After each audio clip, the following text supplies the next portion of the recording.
But if you are serious about YouTube, you're gonna do research, you're gonna invest time, you're gonna build up the skills that you need in order to do that. You're gonna get the understanding, you're gonna talk to people, maybe even hire people. You know, you need to treat it like you would start up a real company. Alrighty, welcome back to Creator Generation. This week we are joined by Mario Joos. Mario. Hello, guys. I'm going to call you a YouTube analytics master guru legend. How does that sit with you? I like that title, you know. Like if it adds sir at the beginning, that's like the next step, but we're not there yet, I think. I'll shoot a message to the Queen and we'll have a chat about that. Yeah, we'll do that. Mario, like that's how I introduce you, but like, do you have a way of contextualizing who you are and what you do?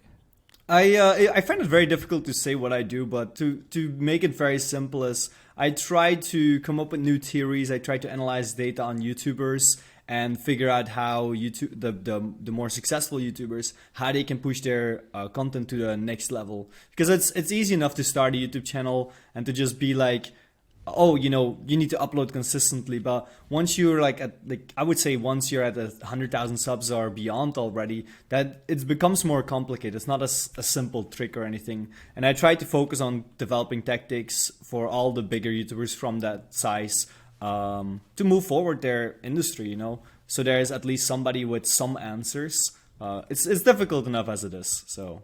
And when we started this, you said we can throw any question at you, and let's see if we can get you a question that you can't answer. That's the thing. I sometimes work with YouTubers, and most of the times there's an answer ready. But like, I cannot sleep. If you ask me a question that I cannot solve, I cannot sleep. I need to solve it that day. Like it's just you know. I love it when people throw the questions that are difficult. I'll leave the really sticky technical questions to Fred, but the question I know you can't answer straight up probably is, who do you work for? Damn, okay, you got me there. Nah. Well, that's it. I do, in general, I do stay kind of secretive, you know, kind of mysterious about who I work with. I used to work, that is kind of public, because I used to work for a guy called Quabblecup. That's how I got my entry point into the scene. And then I met some really amazing people, some industry toppers, because I had this motivation, like, I want to be the best at this. So the guy I was working for, Quabblecup, he was like, you want to be the best? I'll introduce you to the best. And then you're instantly faced like, oh, wow, okay, this is how much people already know about YouTube. And you learn from them, and eventually, you know, you start going your own way and your own focus points, you know, while the guy that you learn from might be focused on what sells good, what's a good video idea. You're going to go your own path, and that's how I started focusing more on audience retention, for example. That's I would say that's my shtick within the YouTube sphere, to be honest. Yeah, and that's generally with creators with 10 million subs plus, right? That's kind of that's my target. Like, that's where I feel the happiest. That's like my target. Like, okay, this is where I can really dive deep, because it becomes very complicated there. It's not they know what they're doing. That's why they made it to 10 million plus. And to find most of my day is behind finding where it goes wrong, which is not always that obvious. So this is peak YouTube we're talking here. So if you weren't listening up, now's the time to be listening up. So your backstory, though, the genesis of getting to this place is pretty bloody interesting, because you started off as a gamer. Like, if people are watching on YouTube, you still kind of got a bit of a gaming setup looking. Yeah, there are. Yeah. No, I can never go away from a gaming chair, for example. You know, I you know, it makes you feel at home. But no, if you do a little bit of like background check, you can see that I did some PUBG. That's where I really shined. And then that's where I built a little bit of a career combined with Twitch streaming. And then I don't know. I must say, back in the days, I had no idea what I was doing, to be honest. That's just being honest. But you know, at some point, to be honest, the swap really happened, that I started looking for a real job and I got into influence marketing, because that seemed like a more natural transition. And I wanted to do that because I one day want to become a dad and stuff, and like a family man. And gaming, streaming, to be honest, it's a stressful life, and also it doesn't give you as much free time as you wish you could have. So that's when I kind of made a transition into this this influencer marketing thing, and then from influencer marketing I had the opportunity to suddenly work in analytics because I thought it was really cool. And here we are, like a little bit later, just doing that now. So it's a big transition between the two. How do you transition from being a gamer to then being an analytics expert? So what I did, it is a weird transition. I'm not gonna lie. I didn't know how to program, or even my spreadsheets. I never started even a spreadsheet. But what I did is when I was playing PUBG, I wasn't the best shot or anything. For those who don't know what PUBG is, it's like a shooting game, right? And I wasn't a good shot or anything like that, but I had a really good brain, and I come up with tactics, and I try to innovate the metas and stuff, the way that people play the game. And that skill, to be honest, is easy to translate into something like YouTube, because now literally what I have to find out is, okay, what's the next move? So it's a natural transitioning skill, and I think that's to be honest, I'm probably not the only one, because a few of my friends as well who were pro gamers, they're now pretty successful in business, because it is not an easy industry to make it to the top. So there are skills that directly translate from gaming into whatever you want to do afterwards, as long as you're passionate about it and just put enough time into it. That's a good one for the kids out there who are smashing the Xbox or the PC. They're like, no, I'm building skills. I'm building skills. Yeah. You'll be the next Apple or Android. So what I'm wondering is, like, what do the big creators do that a lot of little creators don't do? What do you notice? Like, you say you work at the top and it's you can get more value at the top. But what are they doing that smaller creators aren't doing?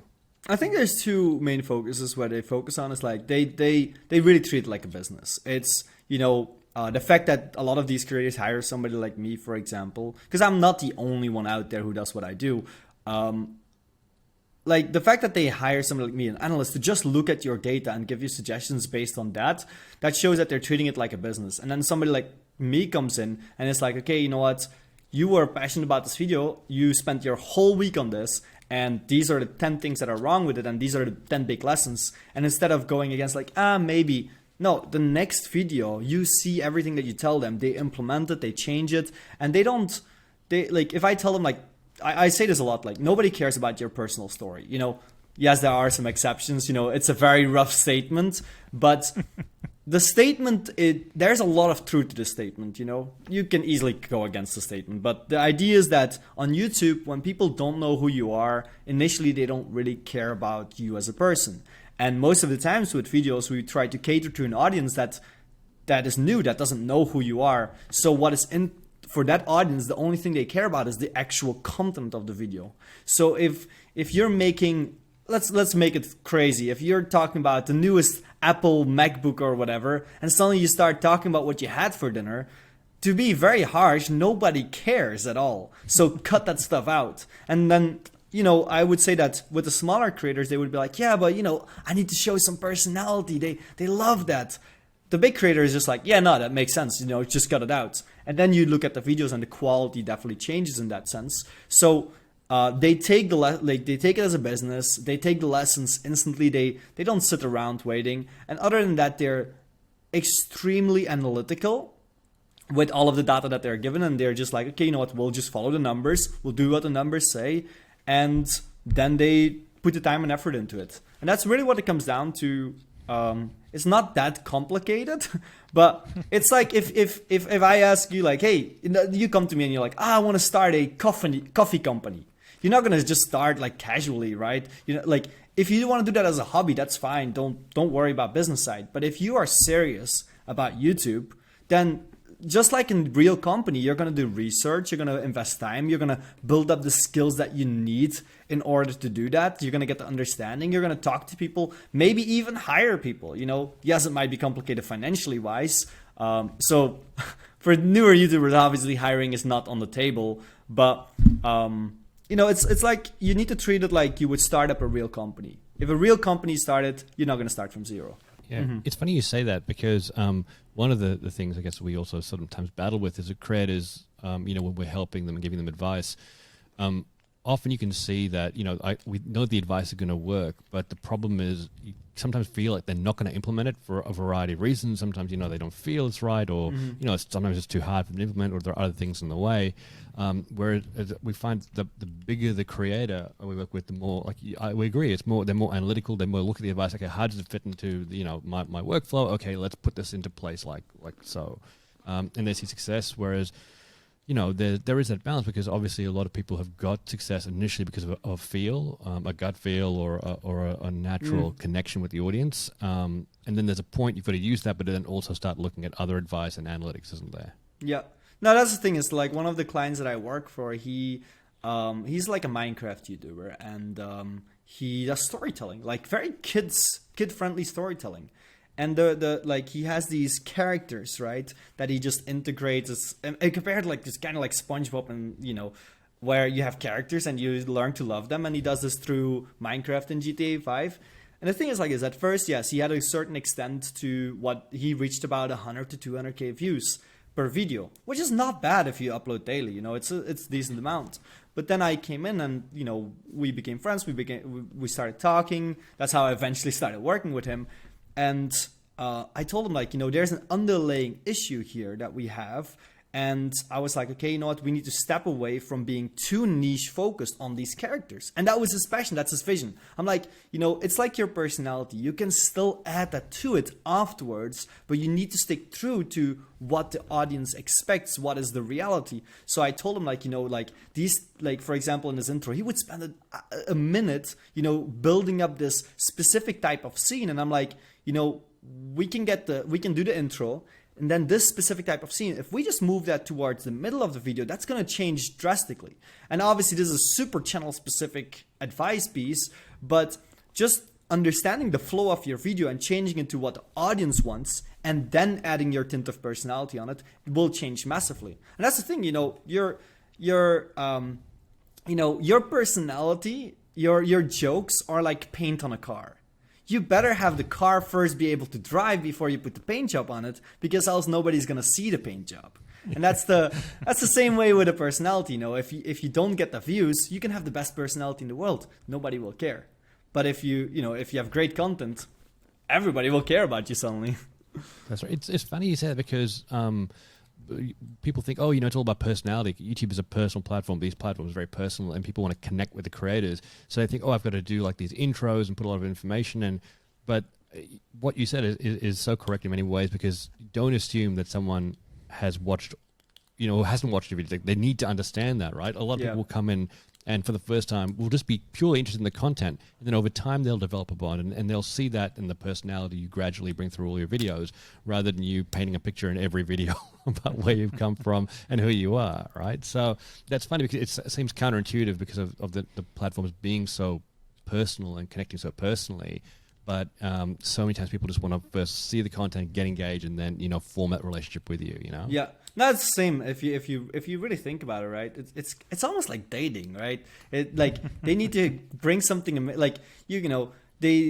they need to bring something amazing at the table, and you only learn to love them after a few months. That's when those love feelings come, and that's the same way. You don't fall in love with somebody from the first video. Like some people, I'm not gonna lie, there are some exceptions, like Tom Scott, for example, right? If I watch him, first video I was in love, but love at first sight isn't a thing always with content. So we have to take that into consideration. So, and as well, that's the same thing as well. If you focus on the content, if you focus on the concepts, what it is that it's hard to get bored of somebody that brings new concepts to the table. It's again like a relationship, right? If you never go out on a date, never go climbing, never go for a walk or something, if there's no content, your love is gonna disappear, because you get bored of that stuff. So keep it excited for your own audience by focusing on the concepts, because they'll keep coming back for those. But if you expect people to keep coming back for your personality, it's not gonna happen. We're talking about these big creators and how they're different and how they approach things, but what's also different about the teams they have, right? Obviously a lot of creators who are emerging, it's just them doing it themselves, but as you get bigger, you get more help and your workflow gets more streamlined. But what does a bigger creators team look like compared to a smaller creator? So most smaller creators, they work with agencies like a lot for like their sponsorships and stuff. And so typically what happens is that they start with editors. Editors is the first step you should take, to be honest. That like channel manager makes no sense if you don't have editors. From editors, they start going towards a channel manager. That would be the first big hire that they do. And that's when you also step away from an agency if you're with an agency. You know, there are still possibilities to work with agencies, but from my experience so far, unless you are the biggest creator, like you need to be the biggest creator of that agency, or else all the focus isn't going towards you. So you're better off just having a channel manager whose day to day is literally, hey, it's just about your channel. And most of the times it starts up that the channel manager, you know, he starts helping with the ideas, with the scripts, with all that stuff.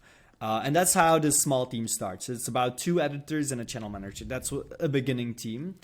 And then from there on, I would say most of the times that's when somebody starts making like 20,000 plus in a month. It's, you know, that's where people start thinking about it already. You know, so some people already start there to expand from that point, and some people wait a little longer because you can afford it. 20,000 plus what? Sorry. Dollars. Dollars. Yeah. So American dollars. No, but that's when they start. So when they start making that amount of money per month consistently, that's when they think, okay, maybe I can expand my team beyond an editor and a channel manager. So then I've seen some teams, they go for thumbnail designers because they cannot do it because it takes their time. Recently, it's been a big thing to hire idea guys, but that's really for the top creators. Like once you make like a lot of money and stuff, and you just want to cruise it out, and you have daily content, you just hire somebody to come up with ideas. And then also creative director. That's a very complicated one, but that's one that one of my clients is looking into that one specifically. So it really depends on your content, of course. But I think creative director, there's so much job opportunity within YouTube because there's very little amount of creative directors. But you know, that's still, it's super, super important. So I see in the future, I see a lot more creative directors come about. Most of the times these are YouTubers themselves. So if a YouTuber struggles to earn money at the lower side, they can just become a creative director, learn from a big YouTuber, and then slowly transition to their own content again in the long run. But those are like, I think those are the most natural expansions that you can do in terms of teammates. Obviously you can improve your editing team and stuff. And then like at some degree you could hire an analyst, but I'm gonna say, and I think in private I've even said this, that most of the times a public consultant or a consultant is most of the times not really worth it. If you have somebody specifically focused on analytics, then maybe, but I would say for most people it's not worth it to hire an analyst yet, and it's better to get that understanding yourself. Now, if you have the financial means to just hire somebody for a long period of time, then I would say yes, you could hire an analyst. You know, my clients do that. But again, it is one of those things where just, I'm gonna say this, if you invest money or time, no matter how famous these analysts sometimes may be, or these consultants, 1 hour of their time is not gonna change your YouTube journey. So you're better off, like, if you can find somebody that you work with for like 3 months or more or something like that, that could change your stuff. But then you also need to make sure that's really somebody that is passionate about your project and not there to just give you typical advice like how to do your tags, you know, because if somebody looks into your tags, most likely it's not really the advice that your channel really needs. That's really good. I think that insight, like there'd be a lot of things you've just casually dropped there about how people are structuring teams that a lot of people wouldn't have a clue that like we've had one channel creative director on the podcast before, Nick Barberi, who's until recently was with TBNR, which is like Preston and Brianna. You know, like they're a mega channel, right? Like, or channels. But yeah, it's interesting that, you know, that's just lifting that curtain back. It's pretty interesting. You're casually dropping this, and I think it's new knowledge for a lot of people that this is what's going on. And that's also the thing is, like, funny enough, the you know, like a Minecraft channel, right, where they just sit back and it looks like one guy just yelling at the mic, without you knowing, there's a chance that behind the camera, there's like 3 people standing there, you know, watching, like, okay, you know, this goes too slow. Let's move this faster. Or, okay, you need to go to this location right now. And the art in YouTube is to make it seem authentic, to make it seem real. But it's, you know, as long as the viewer feels it's real, as long as they feel like it's authentic, that's all that really matters. Whether that you did it for real or something. Like, obviously, when you do a challenge or when you give away money, that has to be real. You know, the last thing you want is that people find out that you're faking your stuff. And there's a lot of faking out there, unfortunately. But, you know, you want to be real about the stuff. But most of the times, just to make sure that there's content available, preparing what you're going to do, having a guy be like, hey, you're talking too much about yourself, move on to the next segment. I mean, that's a great thing to do. That speeds up your videos, makes your videos better. And for the audience, they're less likely to get bored. So, you know, again, if you want to go from 100 to 200K per video to 1 million views per video, it's a big step. And you can only get that by getting a true understanding. And sometimes you cannot do it with your intuition. So hire people who have expertise with that. Just get them on board, you know, like maybe that will be an investment and it costs you money. But if you double your revenue, you're making profit by hiring people. Plus your life gets easier. And if you say at the end of the day, I want to go to my wife, or I just want to play some games with my friends, or whatever you want to do, like you have time for that suddenly. You don't have to grind on every little thing. Especially editing, because I know most YouTubers, like, I'm still waiting for the day that somebody's like, yeah, I love editing. Like, I barely meet anybody that loves editing. So getting a little bit more technical now, because I think people want to understand a little bit more about it. Like you said, you know, at the high end, they can get a lot of benefit for big creators to look at their analytics. But what do you recommend that every creator looks at in terms of their analytics? What's the important ones to look at? To be honest, the thing is like this. I'll say there's 3 steps of analytics, by the way. There's when you don't know much about analytics, you just look at your views. Then you get into analytics to get an understanding. Then you look at everything, which I'll cover in a second. And then once you're at like a more deeper level, I just look at the views. You know, I must say, I look at the views and the audience retention chart, because that is really the 2 only things that really matter in the end. And I'll explain why. So I'll first say the second part, right? Which are the analytics that you want to get an understanding of. You know, you don't want to look at that every single day, but you want to get an understanding of. And that's on your dashboard, right? You got the CTR and average view percentage and stuff. But I'm going to say this right now, and I'll say it every single day. They don't mean anything. You know, they mean something for the 100 sub, 100 viewer creator. But for a big creator, there's almost nothing you can learn from that. Except for, hey, your video is absolutely great or absolutely trash. But most videos aren't absolutely great or absolutely trash. Most videos are in between. So then it's going to be important to understand where does your traffic come from and how does your own audience and a new audience engage with your videos. So what you're going to do is you're going to go to your advanced analytics and you're going to look at the traffic sources. And, you know, for some channels, they might still have a large amount of traffic from search. But, you know, to explain this, I'm mainly going to focus on the browse and the suggested traffic source. Because search is something you can use to grow your channel. But if you want to grow it huge, you have to go way beyond search. So therefore, I'm going to not focus on that too much. You can get 10K, 20K views, but 1 million views from search every single time, it's good. You need to be damn good at what you do. So mainly it will come from browse and suggested. So browse is pretty much the easy way to look at this one, right? And you could go more specific. If you go into analytics, you could also go to home to go more specific. But so the difference between browse and suggested is that browse is your own audience, is who know you, who have interacted with your own content before. You know, it's the subscribers, it's the home feed, you know, and home feed, like it could be because you're related to somebody or anything and that's why you get suggested, but most likely just somebody watched your video before. So now YouTube is like, hey, watch more of this guy. And it's more like an entry point thing because you see the home feed, you see it when you start YouTube, you're like, okay, let me go to my home, let me see which videos I want to watch. So that's a new audience and that's like mostly entry point videos. So knowing this, you have to go with this mindset and look at the CTR, the browse average view percentage, and be like, okay, if somebody comes on YouTube, they watch this video, how long do they watch? Or how likely are they to click on this video? And then you're going to be like, hey, you know, somebody opens up their app on their phone and doesn't even click on my video. What's going wrong here? My own audience doesn't even seem to be clicking. So you could check it video by video base, or you could check your channel wide to see like, okay, is this a trend that has been going on for days now? You know, am I lacking in community building? Where am I lacking? But you want to understand these numbers very much.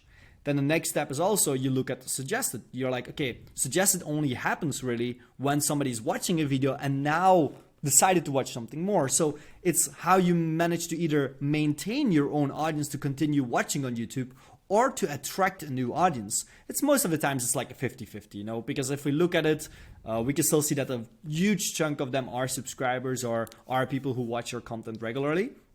But that's when you have to be like, okay, you know what? Now we can look at this CTR or this average view percentage and see, okay, how does it behave? So we understand that type of audience. And sometimes we might be like, I have a channel that I analyze on a regular basis that is purely browse. And they fail to hit suggested. But the reason why is their video topics, for example, would be something like, you know, let's call it television.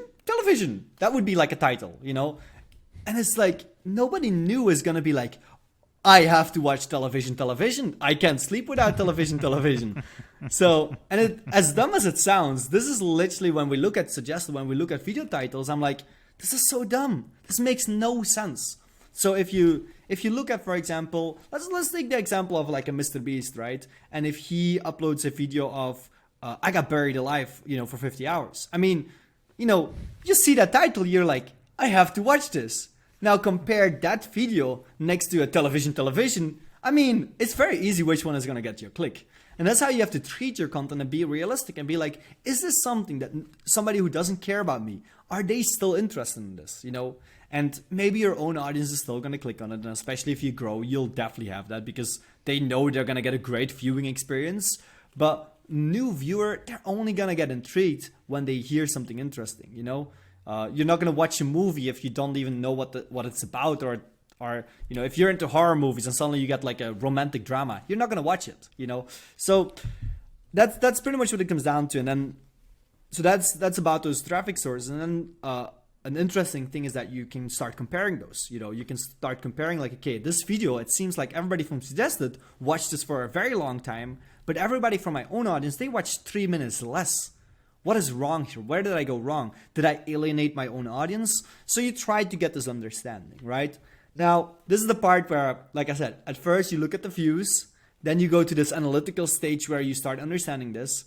And then once you get to the stage where you understand all this, that's when you realize like most of that doesn't matter. Now, it is very important to still understand that. But why am I saying most of it doesn't matter is because when you get this understanding already, the problem is when suggested, for example, that CTR is also dependent on the amount of views that you get. If you suddenly get 5 million views, you could have like a 3% CTR, and then you get a video with like 10% CTR, but that only has 200K views.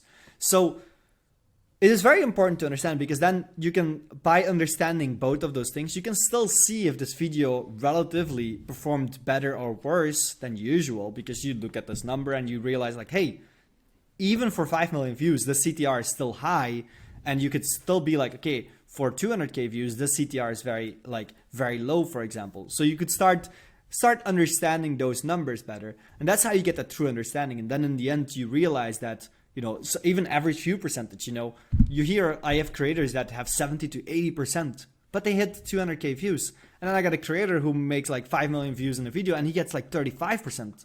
So what at that point matters is that number doesn't even say anything. So you start realizing that the exact number doesn't mean anything at all. So that's why for me, it's views and the audience retention chart, because when you see a dip, it doesn't matter whether that dip starts at 70% and it goes down to 50, or whether it starts at 50 and it goes down to 30. The fact that there's a dip makes you understand this is where my audience is getting bored. And so that's like the going for like, this is like, I went a little deep, I think, already. But that's where you go from like, oh, I don't know anything about analytics, to, oh, I'm going down the rabbit hole of analytics, to, okay, now let me push myself back and see, okay, which of these numbers am I really going to start taking in and start analyzing and start understanding, and create an understanding based on which type of numbers, how they behave. And to really, like, you know, again, I'm making it sound easy, but I'm a numbers guy. If you put me in front of 10,000 numbers, my head is like, oh, there's a pattern here, there's a pattern there, let's do this, let's do that. Like, it plays around with numbers like it's a toy, you know. I love it. It's something I'm passionate about. But that's pretty much, if you are passionate about it and if you want to grow, you can either do this yourself, and if you're an analytical guy or you really like this kind of stuff, you're a business guy, this is the way to go forward. If you're not, and you're like, oh, this is too much, I don't want that, that's literally when you just hire somebody to do that, because, you know, it's, yeah, that's what you do. But this is to give a really good understanding about how to go about your analytics. But I do say, if you cannot get to the part where you understand why the analytics don't mean why they don't mean that much, or like how to not focus on too much if you don't understand them. So my first advice is make sure you really dig down on understanding those browse suggested and all that stuff before you go into, okay, I'm just going to look at views and audience retention chart. Because again, I also, with the audience retention chart, I have to realize, okay, where does my audience come from? You know, does this behave this way because the audience comes from browse, or does this chart behave this way because it comes from suggested? Because charts behave differently as well. So yeah, there you go. I think it's tricky because a lot of creators ask these questions, wanting a definitive answer. What's a good click-through rate? What's a good average view duration? What should I aim for? What's the answer specifically for everything? And unfortunately, it's not, right. I guess what you're saying is it depends on the context, right? Like a 3% click-through rate, when it's getting served really, really widely and getting lots and lots of views, of course the click-through rate's going to drop because it's getting in front of way more people. Whereas a really high click-through rate that serves to the very, very, very exact relevant audience, of course it's going to be high, but is that as good? And there's context and layers. So that's why that understanding piece is so important, I guess, is what you're saying, right? Like the creator, individual creator, or the team for the creator needs to understand the context of that data, rather than, hey, I've got a 10% click-through rate. Is that good?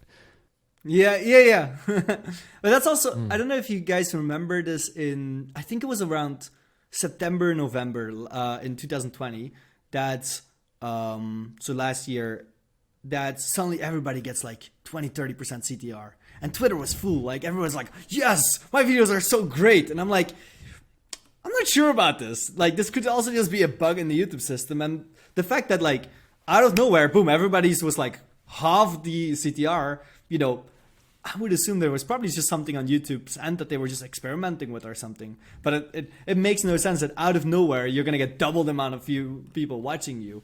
So that was the weird thing. And like you said as well, I agree. It is just interpreting it and understanding. And when people come with me with the question, I get frustrated because, well, frustrated in a nice way. But it's like, don't come with me to the question, what's a good CTR? Come with me to the question, what's a good browse CTR? What's a good suggested CTR? What's a good search CTR? Because those I can easily answer. You know, if you have an 8% browse CTR, that's pretty decent overall. You know, overall. Suggested is a little bit more tricky because you're dependent on new viewers. But, you know, if you want to find consistency in your CTRs, look to browse CTR. Because that's where, you know, if you have 10% browse CTR, even if your video scored extremely well, it's a very constant it's your own audience, so it stays constant. It's not dependent on who it gets served to because it's already your audience or people who are interested in you. So that number is the only number that really, I would say, really serves a true indication of, hey, you know what, this is going better than usual or not. If you have a 5% browse CTR, you know it's trash. If you have a 10%, you know it's probably good. And so there's a little bit of numbers. We can give a few numbers, but you know, again, you have to ask what's the browse CTR. Not the total CTR doesn't mean anything. The total average view percentage, you know, I think I've mentioned it to you guys as well, where I have something called the normalized average view percentage, because average view percentage also depends on the length of your video. You know, if you suddenly make a 20-minute video, that average view percentage is going to go down. You're not going to hit those 70% anymore. And likewise, if you get 30% on a 2-minute video, that's horrible. You know, so that's also like there's a lot to be taken into consideration. But again, it's a complex network. It's a complex understanding. It's not easy.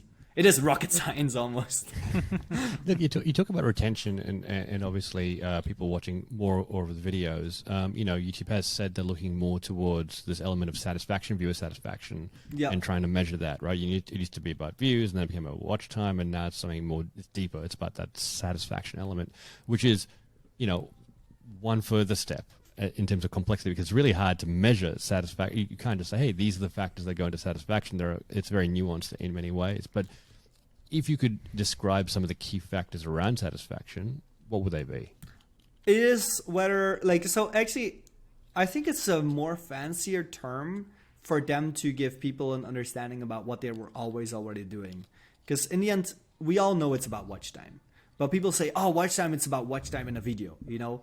But what YouTube is now trying to say, or this is what I'm getting from it at least, and I think I'm quite confident that's what they're trying to say, is that, you know, that when somebody watches 3 of your videos in a week, that's a lot better than when somebody watches your video and then it's like, oh, I'm out, you know, or I'll watch another YouTuber, you know. So if you, like, YouTube also knows if somebody likes you, that's the most likely person, somebody who's previously interacted with your content and liked your content or was satisfied by watching a long time, they're the most likely to keep on watching your videos. So if your videos are so good, you know, it's going to keep them on the platform. So how many more videos did they watch after your video? You know, because if you start, if I'm laying in the bed and I start a YouTube video and I'm not satisfied, am I going to spend 2 hours on YouTube? Most likely not. But if that first video got my mind so twisted that I go down this rabbit hole that most people do, like conspiracy theories. You know, you start with a video about how to fix my microwave. 2 days later, 2 hours later, you're talking about how does milk get created. 2 hours later again, you're learning about piano suddenly, you know? Like, you're learning about all these things. And if your video was the trigger to make that happen, I mean, that is that satisfaction because you managed to keep them on YouTube. And at first there was some discussion where people are like, yeah, but you know, it's about likes. You need to get more likes and stuff. But that doesn't really make sense. It just, I think that's more like that's not really a correlation. It's not like you get more likes, therefore you get served more. It's just a like is more like an indication like, hey, I like this video. You know, you're not going to like a video if you don't like it. Or unless that the creator is like, yeah, make sure to like to win $1,000 or something, which I don't advise to do. But, you know, like a like is just an indication like people are satisfied with this video. And therefore, you know, that's great to do. But if we really look at the big creators, most of them have 98% like ratio, for example, like to dislike ratio. So how much does that even mean? So yeah, no, I think it's just the way that I interpret it is just how long does it keep people on YouTube? How long do they keep watching? A good bias to look into, for example. I love biases, by the way. Like, you know, we all know confirmation bias, but one of the cool ones is the peak end rule. Which pretty much means that if you end your video on a high, you know, on a dopamine high, then people are like, yes, I'm excited, you know. That's probably going to have them watch more videos because they're in that high. You just took away it's like a cliffhanger, you know. Like if you could watch the next episode, you'll watch it instantly. But if you make a video and then you have an outro of 5 minutes where you talk about your personal life, you manage to calm down the viewer. So most likely they're going to stay not as long on YouTube. They're like, okay, I'm satisfied. Now I can go to bed. You want to leave the viewer unsatisfied and wanting more. And I think that's actually what satisfaction comes down to, or is to leave them unsatisfied so they want more. So yeah, no, that's my interpretation. And I think it aligns with everything that YouTube has been saying so far.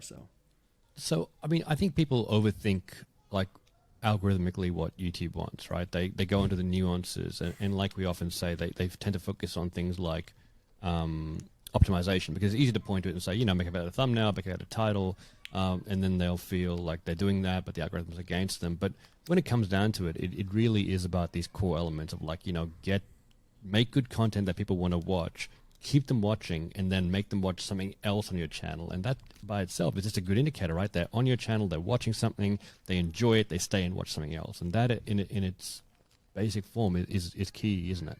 Yeah, no, absolutely. Like even I sometimes also go down this rabbit hole where I find this stat and I'm like, oh, there's this conspiracy theory. Like I found the algorithm, right? And that was actually funny enough when I got into this algorithm, because I got actually hired and I knew almost nothing about it. But the creator just believed that I could figure it out, right? And I figured out some things. I figured out an understanding. But at first I was like, yeah, I'm going to be the first to discover the algorithm. I'm going to be the one who understands it completely, all the little tricks and stuff. And then now I'm like, there are no little tricks. Like, yeah, you could do this little small trick and get like 5 views more, or 10 views, or 10,000 views even, if you really figure it out.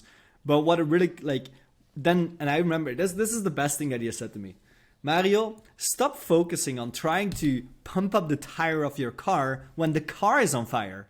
Fix the fire and then start optimizing. And that's it still sticks within my mind, because it's so true. Why start optimizing if you're not there yet?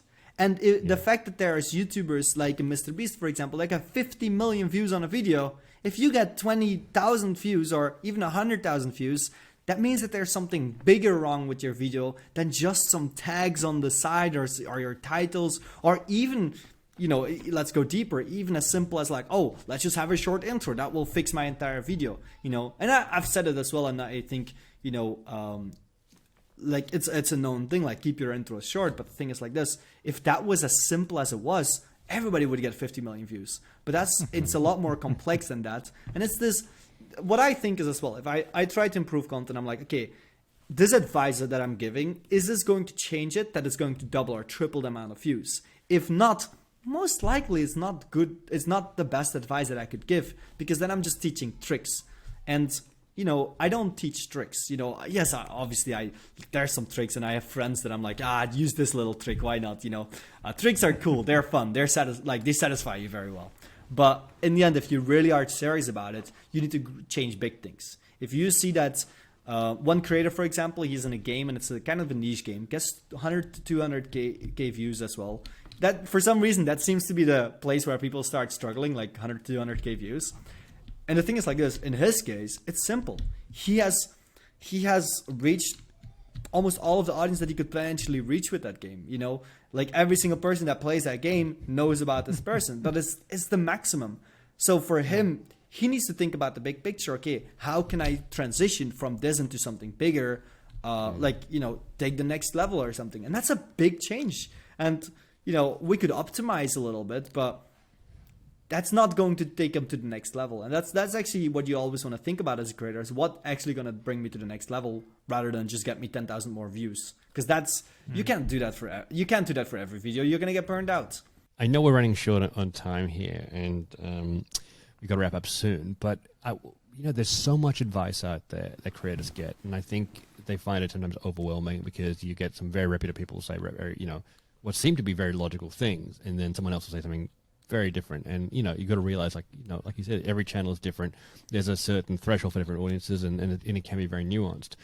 There are some fundamentals which you've obviously outlined today, but has there been something that someone has said that you're just like, this is just wrong advice, or this is like the worst advice? I think so. This is the thing, right? I'll give 2 focus points here. The one is that, and I see this a lot on public consultants on YouTube, where they focus very much on the search focus type of stuff, or they don't focus on the bigger picture. So this is the advice that I give in order to get a good judgment for yourself, right? Is look at how they research stuff. See what they did in order to get to this conclusion. Don't just assume that logic is the answer, because it's super easy for any smart person to be like, I got this problem, to find a logical reason to connect A with B. But that doesn't mean that the logic is true. So that's why I work with data a lot, is because it's not like, I sometimes also come up with theories, and then, I look at the data, and the data is like, no, Mario, you're so wrong. Like everything that you just thought about is wrong. And that's the thing, is like, you need to really look at what the data actually says. And so far, I must say, like, I haven't really met too many people that, do that stuff, because it takes time. Doing research is not easy. But then, to say something that is completely wrong, I was on Clubhouse, a long time ago, and they said something about view-through rate, right? And again, I'm not going to mention names, but the concept was just that that a view only counts after somebody watches the intro, and those kind of things. And then it came down to that there was a whole like thinking behind this and all this stuff. And I was like, first of all, like, why is this important? Because this doesn't move the needle. And second of all, there was a lot of wrong advice that came with that. And it was just, to me, it seemed like, and this is the big thing that a lot of public consultants do, is they know that quick quick tricks score views on YouTube because people want those quick tricks to get, quick 1,000 views or something. But in the end, there is no quick way to get to the top. And, again, I know that most of the times when I say that stuff, I shoot myself in the foot business-wise. But I could either decide to be real about it and be like, yes, there is no simple, quick way to do it to get to the actual top. Like, I'd rather say that there is no quick way than to just quickly leverage a few extra clients, have a few extra consulting calls. You gotta stay a little true to yourself. And that's something that, to be honest, I would like to see more as well. If there were more consultants that really hammer down, okay, the truth. Also, give credit to those who do the research, connect with those who actually do research and stuff. If there was more of that, then I think the needle would be moved a lot better. There would be less misinformation. Again, I could say so many things that I'm like, okay, that's completely wrong, but I don't want to call out too many people at once. I'll take them one at a time. No. But we could start a new segment. Mario calls out. Yeah. A weekly. You're wrong, and you're wrong. No. But in general, hey, I can say that I taught something before about TikTok before that I was wrong on. But everybody's wrong once in a while. There's nothing wrong with that. But there's differences between being wrong, admitting it, or quickly correcting your mistake and just preaching it for years. And also, I don't blame them. They need to make business in a way. But as a creator, it's something you want to look for, And what you want to understand is the business idea behind most of these consultants. They have this thing that made them break through. The thing that they were real on, that they were really they knew everything about. But then in order to keep their business running, they don't research for more expertise. They just start using logic in order to solve new problems because you come with new problems for them to solve.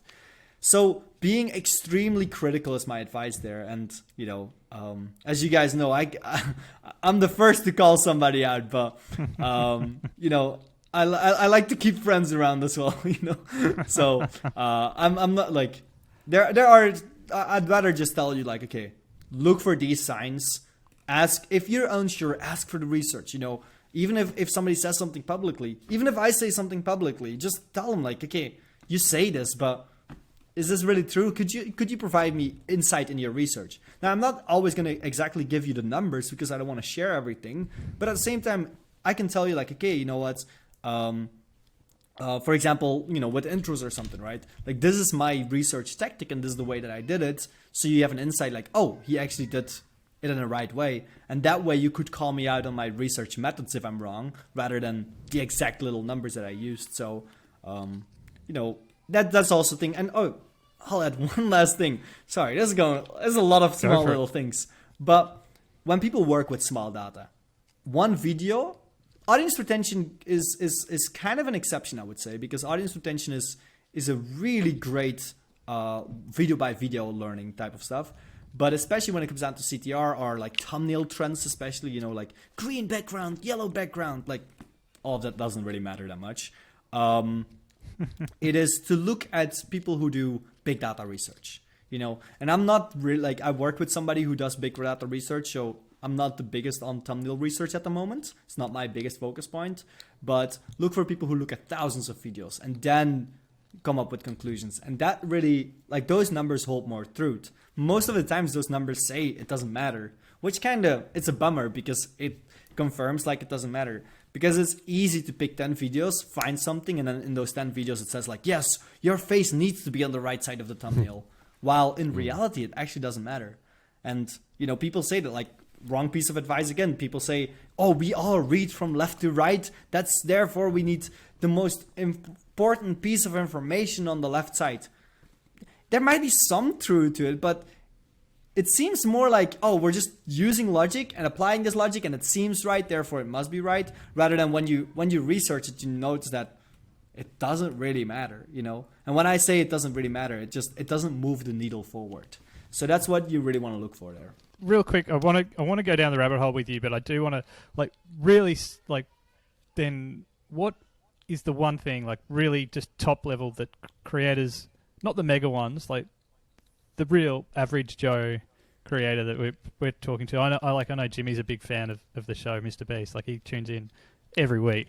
So shout out Jimmy. But for the the other creators, what's the one thing like they just go, okay, this is going to shift the needle. Like if I care about or think about or do X, what can I do to shift that needle? This is the thing, right? Like I can't say the exact little trick that they can apply, but what I can say is this: focus on your audience retention and focus on storytelling. You know, like tell a story in your video. It doesn't matter if you're educational, if you're tutorial. Tell a story. Tell a great story. It captivates people. Like if you get good at that, you will move forward. And I'm quite sure that out of 100 people that would be like, oh, storytelling, about 99 of them, they're going to be like, oh yeah, sure. Like this is just some mumbo jumbo, whatever. Like, oh, be consistent, that type of advice. But legit, like if you actually go down a rabbit hole, do your research, try to develop an expertise for yourself and understand it properly, you're going to actually move the needle. But again, I'm not here to tell you that you're going to be moving the needle with 1 hour of research. Spend day in, day out. Unless you just mentioned Jimmy, right? He breathes YouTube. Like, and there's a few YouTubers out there that breathe YouTube. They can't do anything else. That's all they do. And that's literally the mindset. If you want to be a YouTuber, you gotta want to live the life of a YouTuber. You know, it's the difference between a job and a career. A job, you go 9 to 5, you're done. You know, a career, you go to sleep with those thoughts in your mind. You know, it's like if you guys call me up at 2 a.m. in the night and are like, hey, let's discuss YouTube. I'm like, okay, let me get out of my bed, you know, because that's what you do as a YouTuber if you want to make it. Every piece of information. So if I say, learn about storytelling, the first thing you should be doing is, okay, all the books out there. Let me read through all the books. Let me do the research yourself. If I mention audience retention, you should be looking through hundreds of charts right there. Analyze every single chart. Get some learnings out of that. Again, it's not tips, but I'm not here to give tips. I'm here to just like, you know what? This is the direction that I would push somebody into. I think that's brilliant. Like implement that, shift the needle. Like that will do that. Go do that. Go do your version of that, right? Like that's the thing. Like I love that. I want to know where you've gone down this rabbit hole, and I'm pretty sure storytelling's got a bit to do with it. Yeah. Right. No, so I think this is the first time I even mentioned storytelling, because so the thing is that I started realizing, without sharing too many learnings, because this is my little baby, my little baby project right now, but.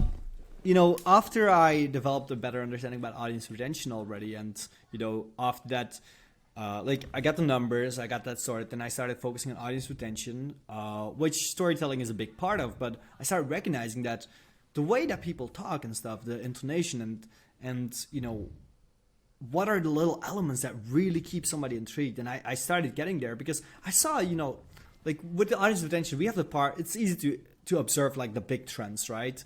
But then I'm like, okay, what keeps somebody for 2 minutes watching rather than for 30 seconds watching while it's the same segment? So I had these very similar videos, that's the great thing about working with some like different creators in completely different fields, is that sometimes you see this trend and it's like the exact same thing is happening, even though in this video people seem to tune out and in this video not. So what's the real thing here? So then I started looking into storytelling and stuff, and I must say the difficulty here for me is that there's a lot of information that are just written from books or from movies, and there's a lot of stuff wrong with that. Even in the movie industry, in the film industry, the TV industry, even there's so much wrong. They do very many things wrong. Even Hollywood and stuff, we see them as the big guys, but there's a lot that they do wrong and they don't get it. And that's not because I work just with YouTube. It's just because they don't have the same data as we do. They don't have the same understanding. Some of those theories are 20 years old or something. They need some updating. And, now with this data, we can use some of their learnings, combine it with the data that we know from YouTube, start creating a new understanding. And then, again, tension, for example, I find a very interesting one, So what I do is I look into psychological papers. You want to add some neuroscience onto that. You want to understand how the brain functions. Then you want to understand, okay, the editing point of view, the concept point of view, the bigger picture, and then you want to add some storytelling. What's the difference between, let's say you're chasing me, for example, right? And I'm running from point A to point B. In one video, this keeps the audience, not a single person tunes out. And in the other video, half of the audience is gone. So what's the difference between these two tension scenes? And it's part of the bigger picture, the part of the story that's being told. You know, in one case that chase is important, and in the other case that chase is not important. So, and even like, it's not even as A, B as like important or not important. It's like sometimes within important, let's say the scene is important. How important is it? What impact does it have? Does it impact the person that is running? Does it impact the storyline? It's actually, like you mentioned, it's an actual rabbit hole.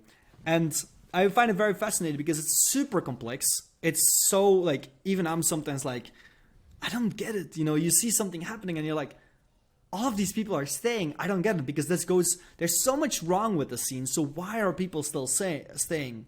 And you know, again, one of the things that I think is fascinating about audience retention is it's all about plus and minuses. You know, it's not because a lot of people are staying that there's nothing wrong with the scene.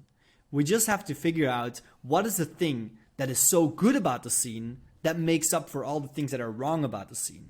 And that becomes very complex. But you know, what I try to do is just, if I figure out all of the, let's say there's 1,000 things that could go wrong, you know, if I know all of the things that are wrong, and if the audience stays, and I say like, okay, rule number 55 is wrong here, rule number 103 is wrong here, and I know those things, and then I observe something, then I can be like, oh, this seems to outdo those things. So yes, we want to fix those 2 rules and those 2 mistakes, but at the same time, whatever is going well here, we want to keep that. So fix the mistakes and be aware of what's going well. And that's, you know, storytelling is a big thing of that. You know, I'm a big fan of like the weirdest types of research. I love if I know how to keep kids engaged in a children's book, and there's like a really good theory around that, I'll look into those things, because I believe that every single theory, even if I'm against it, you know, even with Hollywood and stuff, there's so much wrong with it, but it works. So there's still stuff that is also right with it. So I take the things that they are doing correct, and I try to improve on that one. So by like recently with storytelling, I put some time into how to write a good book. And that was, you know, I learned a lot from that, even though there was a lot that is not applicable. You know, how to write a book and come up with a dragon figure, for example, is not going to help me make a better tutorial about how to review apples, for example. And when I say apples, I mean like the MacBook, not like actual apples. Yep. I mean, it could also be actual apples, but so that's pretty much the rabbit hole that I'm down in right now. I think I'll be down in it for quite some time still. And again, like after this one, I will be new. I think that's great. You know, that's a great place to leave it, I think. Mario, Joos, thanks for joining us on Creator Generation. Love your guts, mate. You're awesome. Thank you for having me. Creator Generation on the mic.